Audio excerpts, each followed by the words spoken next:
warahmatullahi wabarakatuh. Di samping tadi salempak ka kuping maka kuping tapi kurang kompak sekali deui. Assalamualaikum warahmatullahi wabarakatuh.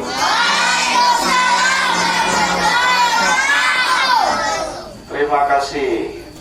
Anak-anak Bapak yang Bapak banggakan, terlebih Bapak ucapkan terima kasih kepada anak-anak Bapak yang senantiasa disiplin, menjaga waktu, menjaga rutinitas, kebiasaan yang baik, yaitu setiap hari Jumat melaksanakan sholat duha bersama. Pasti bukan sholat duha berjamaah, karena sholat duha itu tidak disunahkan berjamaah. Kalaupun bersama-sama, ya pahalanya biasa saja, seperti sholat yang sendiri. Sehubungan di sekolah mah hanya pembelajaran, pembiasaan, makanya dilaksanakan secara bersama-sama, bukan sholat duha berjamaah. Karena sholat duha itu tidak disyariatkan secara berjamaah. Paham ya? Jadi ketika berjamaah, duhanya pahalanya biasa saja, seperti sholat sunnah duha sendiri. Anak-anak Bapak yang Bapak banggakan, nanti di akhirat manusia terbagi 4 golongan. Golongan apa saja, Pak? 1, yang selamat di dunia, celaka di akhirat. Siapa yang seperti itu? Selamat di dunia, di dunianya enak, banyak rezekinya, tapi di akhiratnya celaka karena rezekinya tidak digunakan untuk hal-hal yang positif, ya. Yang kedua, di akhirat nanti akan ada golongan yang sengsara di dunia tapi bahagia di akhirat. Di dunianya biasa saja, bahkan banyak kekurangan, tapi sehubungan rajin ibadah, rajin sholat, rajin menghadap kepada Allah, maka akan selamat di akhirat. Golongan yang ketiga adalah orang yang sengsara di dunia, sengsara di akhirat. Siapa?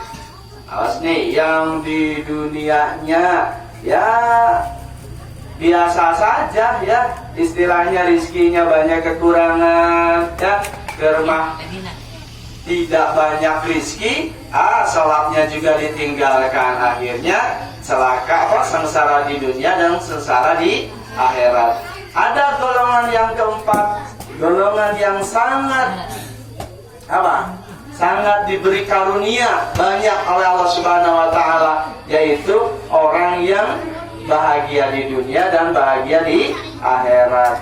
Di dunianya banyak rezekinya, dikasih rezeki halal, disyukuri, dibawa bekal untuk ibadah sehingga Allah ridho. Ya, Allah ridho, kemudian apa? Kemudian Allah memasukkannya ke dalam surga. Ini orang yang keempat adalah tujuan kita semua. Mau jadi orang golongan yang keempat?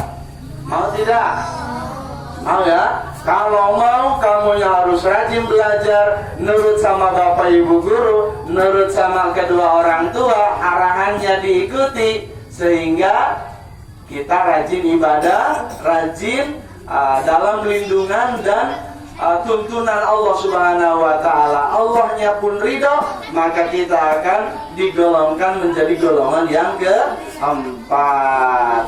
Ingin ya menjadi golongan yang keempat? Ingin ya, sukses di dunia, sukses di akhirat. Oke, adik-adik, kita belajar di sekolah, ingin nggak mendapatkan ilmu yang bermanfaat? Halo, sebelah sana kedengaran nggak? Ujung, kedengaran ya? Kita tujuan belajar di sekolah, belajar di musola, maupun belajar di madrasah atau TPQ, semuanya ingin mendapat ilmu yang bermanfaat. Apa sih ilmu yang bermanfaat itu nih? Apa adik-adik? Ilmu ilmu yang bermanfaat adalah ilmu yang mendekatkan kita kepada Allah Subhanahu wa Ta'ala. Dengan mendapatkan ilmu tersebut, hidup kita menjadi terarah, hidup kita menjadi rajin beribadah, hidup kita menjadi lebih dekat sama Allah Subhanahu wa Ta'ala. Jangan sampai apa yang diberikan Bapak Ibu guru mendapat kita malah jauh, lebih jauh dari Allah Subhanahu wa Ta'ala. Oke. Kalau ingin mendapat ilmu yang bermanfaat, ada dua cara. Ingin tahu nggak? Ingin ya? Yang pertama, kamu harus khidmah. Apa itu khidmah? Khidmah itu adalah nurut, khidmah itu adalah ideng kepada peraturan Bapak Ibu guru. Ya, di sekolah, contoh Bapak Ibu guru ada program nih, upacara bendera, ikuti. Jangan sampai Bapak Ibu gurunya marah-marah. Ketika di sekolah ada program minimal sampah, laksanakan dengan gembira, dengan kesadaran diri, ya. Meskipun tidak diatur sama Bapak Ibu guru, tapi kita sadar sendiri, oh buang sampah ada tempatnya. Meskipun tidak ada yang menyuruh, sampah yang di tong sampah kita buang. Meskipun bukan tiket kita sadar sendiri. Itu namanya membantu melancarkan program Bapak Ibu guru. Itu insya Allah ketika kita banyak khidmah kepada Bapak Ibu guru. Contoh yang khidmah tuh, yang ngepel di kantor, ya, yang mencuci piring tanpa disuruh. Alhamdulillah anak-anak SD Banjaran 1 pada ingin mencuci piring, pada ingin menyapu ruang guru ataupun ruang kelas, sehingga tenaganya, pikirannya, keringatnya, ya, menjadi berkah. Apalagi kalau dilihat sama Bapak Ibu guru, bukan berarti kita ingin penilaian, bukan, tapi kita menginginkan doa dari Bapak Ibu guru. Ya Allah, neng gelis kaset bager pisan, tos kabantos Bapak Ibu guru, sing soleh, sing bager, sing kaset. Nah, itu yang kita yang kita inginkan adalah doa dari Bapak Ibu guru, ya, supaya Bapak Ibu gurunya tulus memberikan ilmu. Kemudian yang kedua, khidmah di rumah. Di rumah pun sama, orang tua kita itu harus lebih dihormati, lebih dihargai. Apalagi harus dibantu, ya. Ketika rumah Bapak Ibu kamu itu kotor, kita bersihkan. Ketika di rumah banyak cucian, kita bantu. Cuci piring, cuci pakaian, ngepel rumah, itu juga namanya khidmah. Kita minta doa Bapak Ibu kita. Bila perlu, ya, ibu kita, ayah kita dicuci kakinya supaya mereka mendoakan kita. Siap nggak seperti itu?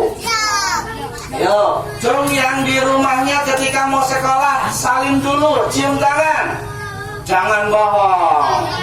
Serius ya? Harus. Jangan sampai di rumahnya tidak salim, ujuk-ujuk mak jajan. Ini kurang baik nih. Kalau jajan dinas salimnya enggak, ini nantinya tidak berkah nih ke depannya. Kalau mau ilmunya manfaat, salim dulu. Bapak, Ibu, aku mau pergi ke sekolah. Jangan minta uang jajan, nanti juga ingat ya orang tuanya. Kalau nggak ingat, kalau nggak ingat gimana? Ya diingatkan, ya. Oke, anak-anak Bapak yang Bapak banggakan, Bapak ingin anak SD Banjaran 1 punya tata krama sopan santun terhadap Bapak Ibu guru, terhadap orang tuanya, sehingga kita menjadi manusia insan kamil, manusia harapan bangsa, harapan Ibu Pertiwi yang dapat mengutamakan akhlak, ya. Akhlak itu adalah hiasan. Halo, halo.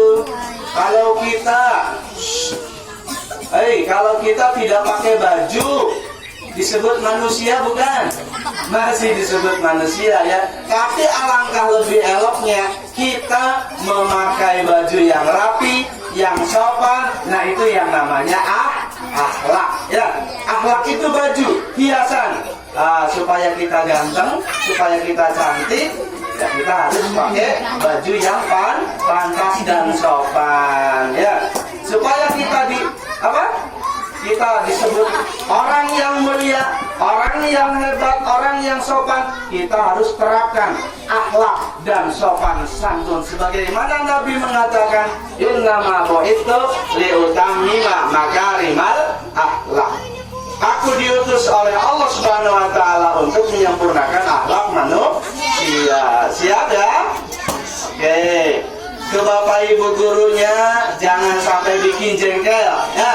Jangan bikin jengkel karena apa? Ya, di samping kita harus pintar, coba rayu Bapak Ibu guru supaya mendoakan kita, supaya Bapak Ibu gurunya ridho terhadap ilmu kita, sehingga kita menjadi orang yang mulia. Ya, itu saja yang dapat disampaikan. Kurang lebihnya mohon maaf. Mudah-mudahan kita pergi ke sekolah mendapat ridho dari Allah Subhanahu wa taala, mendapat berkah doa-doa dari guru-guru kita, mendapat berkah doa-doa dari orang tua kita.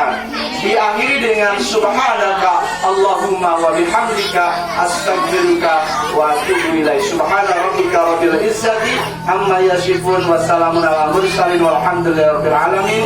Ya yuri wallahu muwaffiq ila aqwamit thariq. Assalamualaikum warahmatullahi wabarakatuh.